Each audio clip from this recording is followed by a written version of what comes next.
അധികാരത്തിന്റെ തണലിൽ വളർന്നു പന്തലിച്ച ഒരു കോർപ്പറേറ്റ് സാമ്രാജ്യം. ഭരണകൂടത്തിന്റെ വിശ്വസ്തനായ ഭരണാധികാരികളുടെ നിഴലായി ജീവിക്കുന്ന ഒരു ശതകോടീശ്വരൻ. പക്ഷെ എത്ര വലിയ കൊട്ടാരം പണിതുയർത്തിയാലും നിയമത്തിന്റെയും നീതിയുടെയും മുന്നിൽ അതെല്ലാം തകർന്നടിയുന്ന ഒരു കാലം വരും.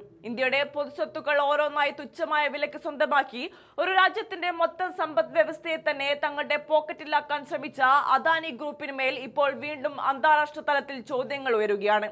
ഭരണപക്ഷത്തിന്റെ തണലിൽ ഇന്ത്യയിൽ എന്തും ചെയ്യാമെന്ന അഹങ്കാരത്തിലാണ് അമേരിക്കൻ കോടതികളിൽ നിന്നും ഏജൻസികളിൽ നിന്നും തിരിച്ചടിയേറ്റത്. എന്തായിരുന്നു അദാനിക്കെതിരെയുള്ള അമേരിക്കയിലെ കേസ് എന്നത് നമ്മൾ കൃത്യമായി മനസ്സിലാക്കണം.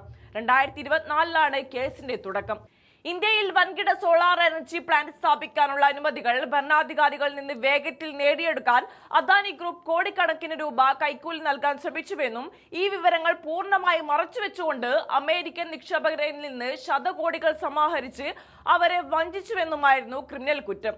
എന്നാൽ ഈ കേസ് അടുത്തിടെ അമേരിക്കയിലെ നീതിന്യായ വകുപ്പ് പിൻവലിക്കാൻ അസാധാരണമായ അപേക്ഷ സമർപ്പിക്കുകയും ബ്രൂക്ലിൻ ഡിസ്ട്രിക്ട് ജഡ്ജി നിക്കോളസ് ഗറൌഫിസ് അത് സ്വീകരിക്കുകയും ചെയ്തു. പക്ഷേ ഇവിടെ കാര്യങ്ങൾ അവസാനിക്കുന്നില്ല. കേസ് റദ്ദാക്കിയെങ്കിലും അമേരിക്കൻ കോടതിയും ജഡ്ജിയും ഉയർത്തിയ ചോദ്യങ്ങൾ അദാനിയുടെയും അദ്ദേഹത്തെ സംരക്ഷിക്കുന്ന ഭരണകൂടത്തിന്റെയും മുഖത്തേറ്റ കനത്ത പ്രഹരമാണ്. അമേരിക്കയിൽ $10 ബില്യൺ നിക്ഷേപം നടത്താമെന്ന് അദാനി വാഗ്ദാനം ചെയ്തതാണോ ഈ കേസ് ഒത്തുതീർപ്പാക്കാൻ കാരണമെന്ന് കോടതി പരസ്യമായി സംശയം പ്രകടിപ്പിച്ചു. അതുമാത്രമല്ല, അന്വേഷണം നടത്തിയ ഉദ്യോഗസ്ഥരോടോ പ്രോസിക്യൂട്ടർമാരോടോ ഒരു വാക്കുപോലും ചോദിക്കാതെ അമേരിക്കൻ നീതിന്യായ വകുപ്പിലെ ഉന്നത ഉദ്യോഗസ്ഥൻ അദാനിയുടെ അഭിഭാഷകരുമായി മാത്രം അടച്ചിട്ട മുറിയിൽ ചർച്ച നടത്തി ഏകപക്ഷീയമായ കേസ് ഒതുക്കി തീർക്കാൻ ശ്രമിച്ചതിൽ ജഡ്ജി കടുത്ത ആശങ്കയും വിമർശനവുമാണ് രേഖപ്പെടുത്തിയത്. അധികാരമാറ്റത്തിന്റെ തണലിൽ ക്രിമിനൽ കേസ് ഒഴിവാക്കിയെടുക്കാൻ സാധിച്ചേക്കാം. പക്ഷേ അദാനി നിരപരാധിയാണെന്ന് അതിനർത്ഥമില്ല.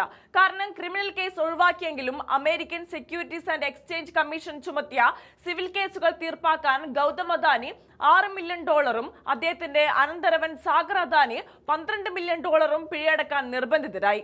എന്ന് മാത്രമല്ല, ഇറാനെതിരെയുള്ള ഉപരോധം ലംഘിച്ച് ഇടപാടുകൾ നടത്തിയെന്ന ഞെട്ടിക്കുന്ന ആരോപണം പരിഹരിക്കാൻ അദാനി എന്റർപ്രൈസസ് US ട്രഷറി വകുപ്പിന് $275 മില്യൺ നൽകാൻ സമ്മതിച്ചിരിക്കുന്നത്.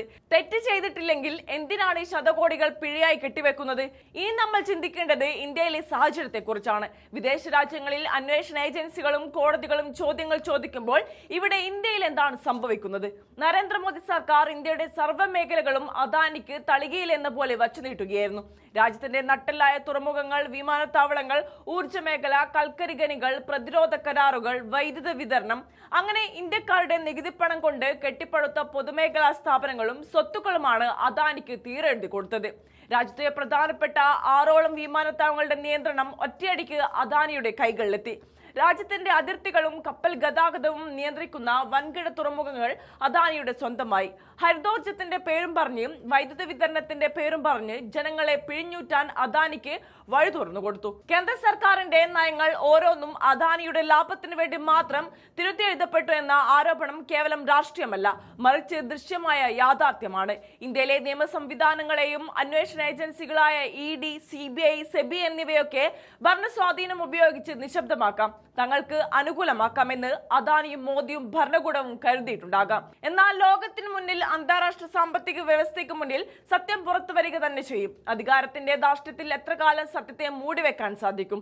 വിദേശ മണ്ണിൽ ഉയരുന്ന ഓരോ വിചാരണയും ഓരോ പിഴയും ശിക്ഷയും വിരൽ ചൂണ്ടുന്നത് ഇന്ത്യയിലെ കോർപ്പറേറ്റ് ഭരണകൂട കൂട്ടുകെട്ടിന് നേരെയാണ്. രാജ്യം വിൽപ്പനയ്ക്ക് വെച്ച ഭരണാധികാരികളും അത് തുച്ഛവിലയ്ക്ക് വാങ്ങി സാമ്രാജ്യം പണിത കോർപ്പറേറ്റ് ഭീമന്മാരും ജനങ്ങളുടെ മുന്നിൽ മറുപടി പറയേണ്ട ദിവസം വിദൂരമല്ല.